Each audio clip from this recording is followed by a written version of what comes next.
Pagi teman-teman, kali ini pada season ketiga akan kita teruskan pembahasan tentang umpan balik sebagaimana janji saya yang kemarin, bahwa untuk penjelasan input daripada perencanaan salah satunya adalah umpan balik. Sebelum kita bahas tentang umpan balik, saya flashback dulu ke belakang.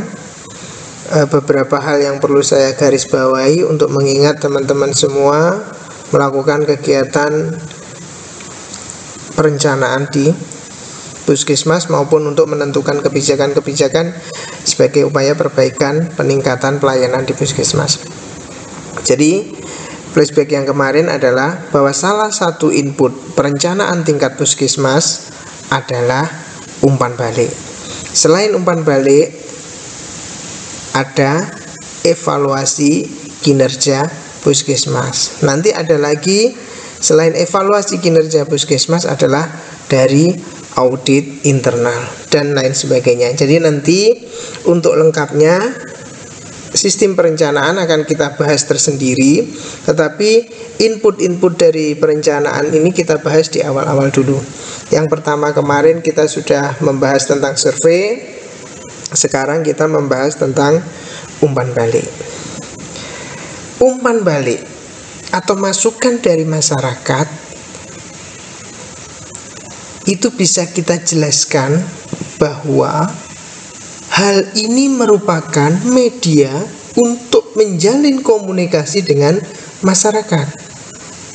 Artinya, umpan balik ini adalah suatu sistem atau mekanisme yang bersifat timbal balik dari masyarakat ke Puskesmas, dari Puskesmas ke masyarakat. Komunikasi ini dilakukan dengan masyarakat akan berdampak pada pelaksanaan kegiatan-kegiatan Puskesmas. Karena apa? Semua kegiatan Puskesmas itu bisa diperbaiki dan perencanaannya sesuai dengan kebutuhan masyarakat adalah dari masyarakat itu sendiri, yang salah satunya adalah informasi dari masyarakat melalui umpan balik. Intinya, pemahaman tentang umpan balik itu adalah suatu media komunikasi antara masyarakat dan provider, dalam hal ini Puskesmas atau fasilitas kesehatan tingkat pertama. Tujuannya adalah memperbaiki kinerja Puskesmas dan kebutuhan masyarakat terpenuhi sesuai dengan kemampuan Puskesmas untuk memenuhinya. Itu adalah pengertian daripada umpan balik secara ringkasnya. Banyak literatur yang mengatakan pengertiannya adalah alat untuk berkomunikasi. Semuanya bisa kita gunakan, Pak. Tetapi inti pokoknya adalah umpan balik itu adalah komunikasi antara Puskesmas dan masyarakat yang tujuannya untuk memperbaiki kinerja Puskesmas dan memenuhi kebutuhan masyarakat. Garis besarnya adalah seperti itu. Lalu apa saja jenis umpan balik yang perlu saya jelaskan dalam pembahasan ini? Umpan balik dari masyarakat ke fasilitas kesehatan tingkat pertama itu bisa bersifat langsung maupun bersifat tidak langsung. Apa saja jenis yang bersifat langsung? Yaitu melalui mini lokakarya lintas sektor. Jadi pada saat pelaksanaan mini lokakarya lintas sektor, masyarakat yang diundang di kecamatan atau di Puskesmas untuk membahas kinerja Puskesmas, kalau di situ ada masukan-masukan dari masyarakat, harus dicatat di dalam notulen mini lokakarya. Tetapi tidak berhenti di situ. Tim umpan balik akan mengadopsi masukan-masukan masyarakat tersebut yang melalui mini lokakarya itu dicatat di dalam buku register umpan balik yang dimiliki oleh Puskesmas. Jadi intinya tim umpan balik ini mempunyai buku register tersendiri yang ini merangkum semua kegiatan umpan balik atau merangkum semua masukan dari masyarakat di dalam buku register itu. Karena dari buku register umpan balik inilah tim akan melakukan pembahasan-pembahasan yang selanjutnya menentukan tindak lanjut untuk memberikan umpan balik kembali kepada masyarakat. Lalu yang kedua adalah masukan dari klien secara langsung. Apa maksudnya? Pada saat pelaksanaan kegiatan, baik itu UKP maupun UKM, tidak menutup kemungkinan ada masukan dari klien, dari masyarakat. Contoh misalkan, ada masukan dari unit pelayanan umum. Di situ kliennya memberikan masukan kepada pemberi pelayanan di poli umum yang isi atau inti umpan baliknya atau pemberi masukannya adalah klien merasa tidak nyaman dengan ruang tunggu yang ada di unit pelayanan tersebut karena kursi tunggunya terbuat dari kayu sehingga terasa sakit bila klien duduk terlalu lama. Dari sinilah masukan masyarakat ini sementara dicatat di buku register bantu di unit pelayanan tersebut.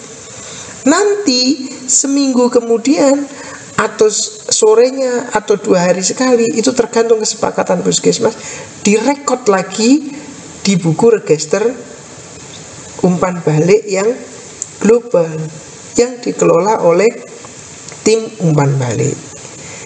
Intinya bahwa di setiap pelayanan, di setiap unit pelayanan itu harus mempunyai buku bantu untuk mencatat masukan-masukan dari masyarakat yang nantinya masukan-masukan tersebut direkod lagi di buku register umpan balik yang dimiliki oleh tim umpan balik yang digunakan untuk pembahasan-pembahasan atau dasar-dasar pembahasan memberikan umpan balik lagi kepada masyarakat. Apa umpan balik kepada masyarakat yang diberikan didasarkan dari masukan dari masyarakat tersebut.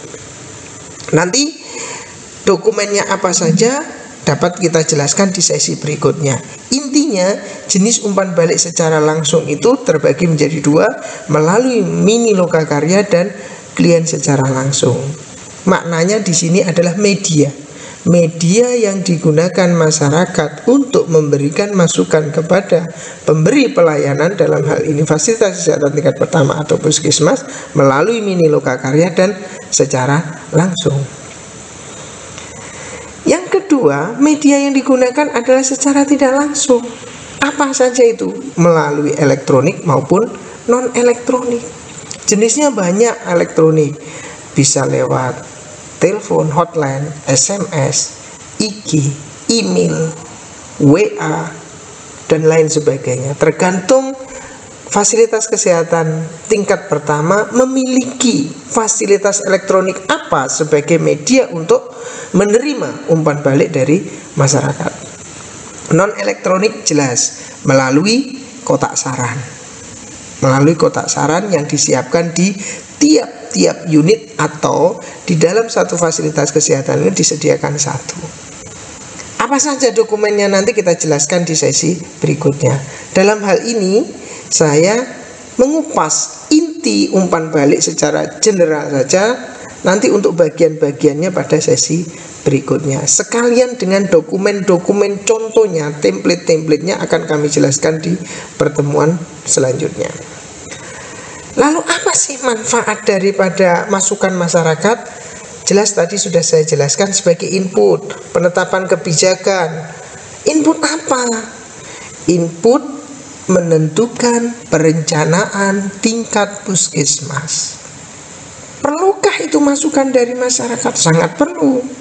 Karena kalau kita tidak mendapatkan masukan dari masyarakat, maka kita merencanakan sebuah kegiatan tidak sesuai dengan kebutuhan masyarakat. Akhirnya apa? Kegiatan itu tidak ada daya ungkit untuk kesehatan masyarakat karena tidak sesuai dengan yang dibutuhkan oleh masyarakat. Lalu yang kedua adalah sebagai penentu kebijakan baru. Apa itu penentu kebijakan baru? Contoh, unit pelayanan atau fasilitas kesehatan tingkat pertama memiliki unit laboratorium. Karena masyarakat di situ banyak penderita, misalkan malarianya, ya, maka alat dan fasilitas untuk pemeriksaan malaria diadakan. Tetapi berbeda dengan puskesmas lain yang misalkan sudah bebas dari malaria. Alat itu tidak perlu dibeli, sehingga karena kalau dibeli tidak akan digunakan. Jadi penentuan kebijakan untuk jenis-jenis pelayanan, baik itu pelayanan perorangan, pelayanan kesehatan masyarakat, ataupun pelayanan penunjang klinis, dalam hal ini pemeriksaan laboratorium. Jadi di setiap unit pelayanan mempunyai kultur masyarakat yang berbeda-beda dan kebutuhan yang berbeda-beda, sehingga secara umum puskesmas itu memberi pelayanan kesehatan masyarakat, tetapi spesifikasi di tiap-tiap klaster-klaster masyarakat tertentu akan berbeda kebutuhannya, sehingga fasilitas yang disiapkan juga akan berbeda. Lalu yang selanjutnya adalah untuk upaya peningkatan perbaikan pelayanan. Otomatis dengan adanya masukan dari masyarakat, maka provider atau tenaga kesehatan yang ada di fasilitas tingkat pertama, apabila pelayanannya kurang berkenan atau kurang dikehendaki oleh masyarakat, atau pelayanannya kurang maksimal dan mendapatkan masukan dari masyarakat, ini sebagai upaya untuk memperbaiki pelayanan yang ada di unit pelayanan tersebut. Lalu bagaimana sih pelaksanaan umpan balik? Bagaimana dan siapa pelaksananya? Umpan balik atau komplain, bagaimana kita melaksanakan? Di depan tadi sudah saya jelaskan bahwa umpan balik ini sebagai media memperbaiki, menentukan kebijakan, dan membuat suatu perencanaan tingkat puskesmas. Itu sebagai tujuan. Lalu bagaimana? Siapa? Bagaimana melakukan umpan balik? Intinya kegiatan umpan balik itu dilakukan oleh siapa? Dan melakukan apa? Jawabannya adalah pelaksananya adalah tim pelaksana umpan balik. Bagaimana melakukannya? Akan kita jelaskan pada berikut. Jadi pelaksana tim umpan balik ini sebelum dibentuk sebuah tim, maka pimpinan puskesmas menentukan persyaratan-persyaratan anggota tim. Oleh karena itu, pimpinan puskesmas membuat suatu kebijakan. Apa itu kebijakannya? Kebijakannya adalah menentukan persyaratan kompetensi yang menjadi anggota tim umpan balik.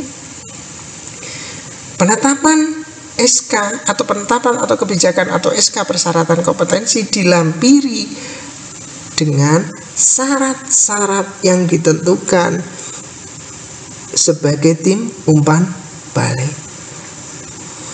Setelah dibuat suatu kebijakan tersebut, maka pimpinan puskesmas juga menentukan panduan pelaksanaan kegiatan untuk melakukan rekrutmennya, sehingga muncullah dokumen panduan. Dalam melakukan kegiatan rekrutmen ini ada time schedule, ada kerangka, maka dibuatlah kerangka pelaksanaan analisis atau rekrutmen tim umpan balik. Di dalam melakukan analisis rekrutmen tim umpan balik itu perlu standar untuk melaksanakannya, maka dibuatlah SOP pelaksanaan analisis atau rekrutmen tim umpan balik. Setelah ada SOP, maka pimpinan puskesmas melakukan rekrutmen berdasarkan persyaratan kompetensi. Dokumennya apa yang muncul? Dokumen analisis kompetensi. Setelah dilakukan analisis kompetensi, muncul dokumen hasil kompetensi, analisis kompetensi, maka ditetapkan di situ orang-orang yang dipilih sebagai tim umpan balik. Oleh karena itu, setelah dipilihnya atau terpilihnya orang-orang yang mempunyai kompetensi sebagai tim umpan balik, maka ditetapkan dengan SK tim umpan balik. Jangan lupa, di dalam menentukan SK tim atau SK personel, maka harus dilampiri dengan nama-nama personel tersebut. Lalu dilampiri juga dengan struktur organisasinya.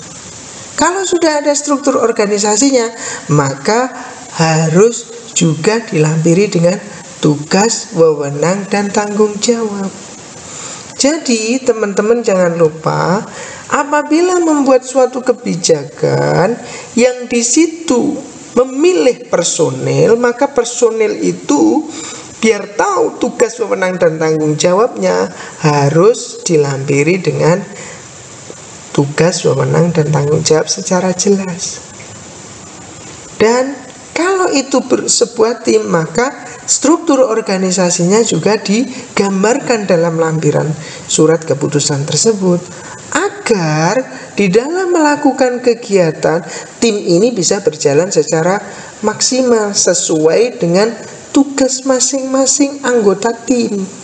Karena tiap-tiap anggota tim mempunyai tugas, wewenang, dan tanggung jawab yang berbeda-beda. Setelah itu, setelah diberikannya SK tim umpan balik dan terpilih sebagai anggota tim, maka tim umpan balik melakukan kegiatan. Sebagaimana pertanyaan tadi, bagaimana melakukan pelaksanaan umpan balik? Tim ini bisa melakukan kegiatan, maka dia ada case, ada kasus. Kasusnya apa? Kasus umpan balik, kasus masukan dari masyarakat. Untuk mendapatkan masukan dari masyarakat, maka diperlukan sebuah media. Oleh karena itu, harus ditentukan kebijakan. Tentang apa? Tentang media menerima umpan balik. Jadi tim ini tidak bingung, media apa yang digunakan dalam menerima umpan balik. Sehingga mana ini umpan balik, mana ini bukan umpan balik, itu bisa jelas. Karena media yang digunakan juga ditetapkan dalam sebuah kebijakan. Oleh karena itu, pertama kali dibuat dokumennya adalah SK media menerima umpan balik. Medianya apa? Sudah kita jelaskan untuk media umpan balik tadi, baik secara langsung maupun tidak langsung. Yang secara langsung misalkan melalui minilog, yang kedua secara klien langsung, yang ketiga elektronik dan non elektronik. Itu adalah media-media yang digunakan untuk menerima umpan balik. Sebaliknya, sama nggak dengan media membalas umpan balik? Bisa saja sama atau membalasnya itu lebih. Kenapa kok lebih?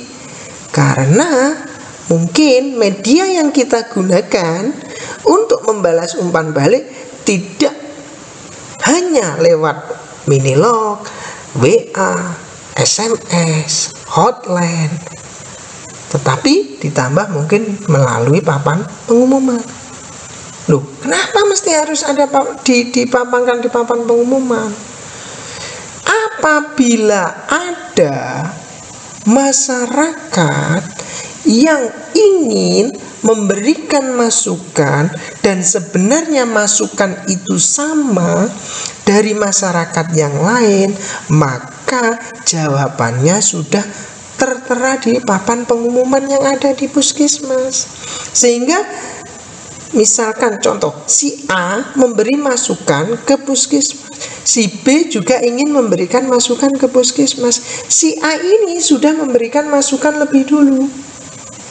Yang masukannya sebenarnya si A dan si B ini sama, tetapi si A ini sudah memberi masukan lebih dulu dan langsung dianalisis oleh tim umpan balik, diberikan balasan sebagai umpan baliknya melalui media papan pengumuman. Pada saat si B mau memberikan masukan yang sama seperti A, maka dia akan tidak double, tidak jadi. Kenapa? Karena sudah dijawab. Sehingga kalau ada masukan-masukan yang double, itu tidak akan terjadi. Oleh karena itu manfaatnya juga di papan pengumuman. Itu yang pertama. Yang kedua, biasanya masyarakat itu juga takut memberikan masukan di fasilitas kesehatan, sehingga dia tidak memberikan nama di kotak saran atau di SMS-nya itu tidak bernama. Maka kita mau membalas lewat SMS balik, nomornya sudah tidak aktif misalkan. Ya, oleh karena itu kita buat surat terbuka melalui media papan pengumuman tadi. Jadi siapa saja yang merasa memberi masukan sama seperti yang kita umumkan, sudah kita tindak lanjuti dengan jawaban tersebut.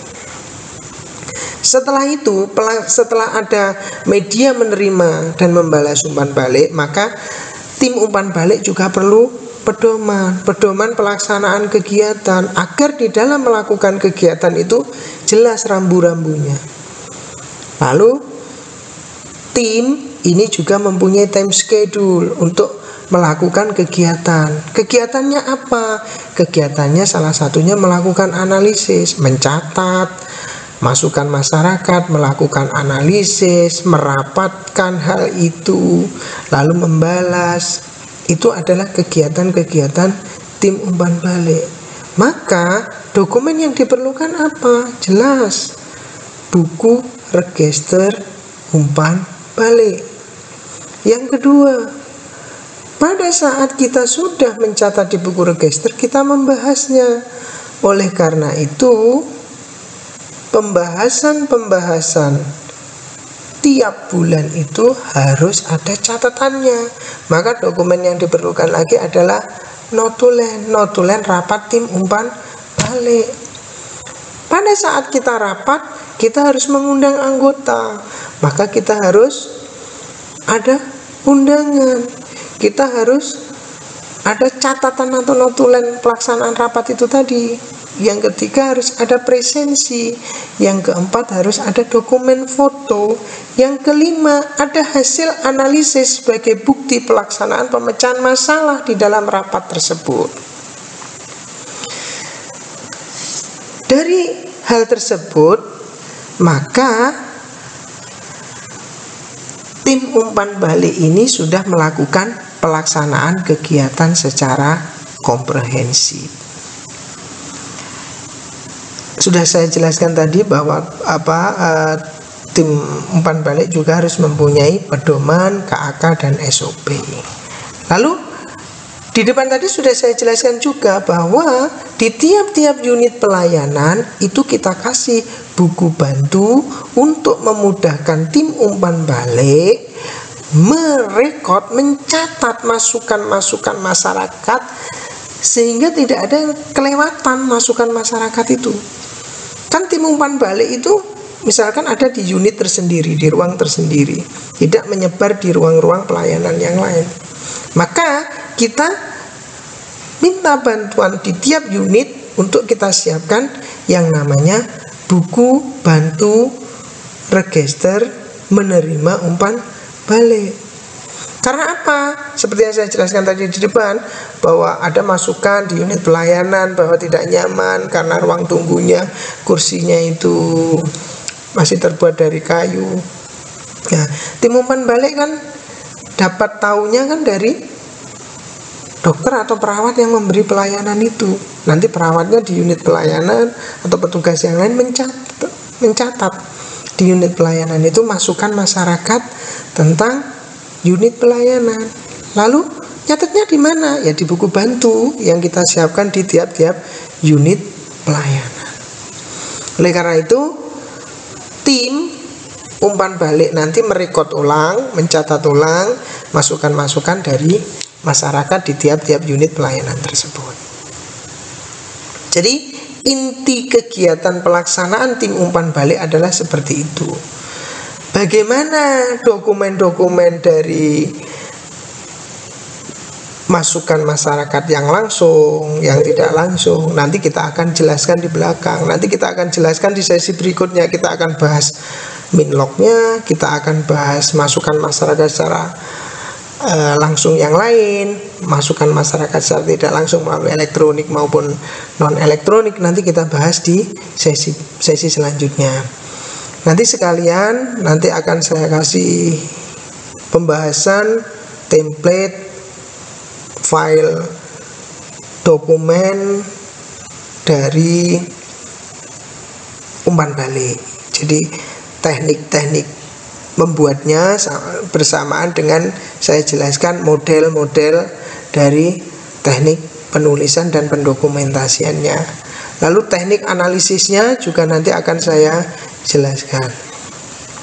Di dalam beberapa komen dari teman-teman kemarin saya baca ada yang menginginkan gimana Pak cara melakukan analisis permasalahan, menentukan prioritas masalah maupun menentukan prioritas penyelesaian masalah. Itu nanti kita kupas sekalian bersamaan dengan kita bahas analisis masukan masyarakat. Karena nanti instrumen yang kita gunakan itu tidak jauh berbeda. Jadi kalau kita bicara tentang instrumen itu alat. Misalkan alat menentukan sesuatu sama dengan alat pemotong. Alat pemotong itu jenisnya banyak, ada pisau, ada sabit, dan lain-lain. Tetapi kan semuanya ini dinamakan alat pemotong. Tetapi manfaatnya, kegunaannya nanti juga berbeda-beda. Kegunaannya sama tetapi kewajarannya beda-beda. Suatu contoh, kalau kita punya alat memotong pisau, kita gunakan untuk memotong kayu, jelas itu bisa tetapi tidak wajar. Tapi pada saat kita punya alat memotong dari mesin, kita gunakan untuk memotong cabai, itu bisa tetapi tidak wajar. Jadi intinya instrumen-instrumen itu semuanya adalah alat yang kita gunakan dalam teknik manajemen, tetapi peruntukannya akan berbeda-beda. Nanti akan kita jelaskan di sesi berikutnya. Saya kira itu untuk penjelasan saya mengenai umpan balik. Nanti teman-teman kalau ingin detail untuk penjelasan saya dan pertanyaan saya, nanti bisa kirim email ke saya. Email saya adalah, alamat email saya saifulanwar6977@gmail.com. Nanti teman-teman bisa tulis pertanyaan-pertanyaan ke email saya. Jadi nanti biar saya bisa, insya Allah nanti akan saya balas sesuai dengan kemampuan saya. Kalau saya bisa menjelaskan, akan saya jelaskan sesuai dengan kemampuan saya. Apabila saya belum bisa menjelaskan, nanti akan saya tunda untuk menjelaskannya di sesi-sesi berikutnya. Jangan lupa teman-teman untuk subscribe channel YouTube kami saya, yaitu Pak Sai Official. Klik tombol notifikasi dengan teman-teman subscribe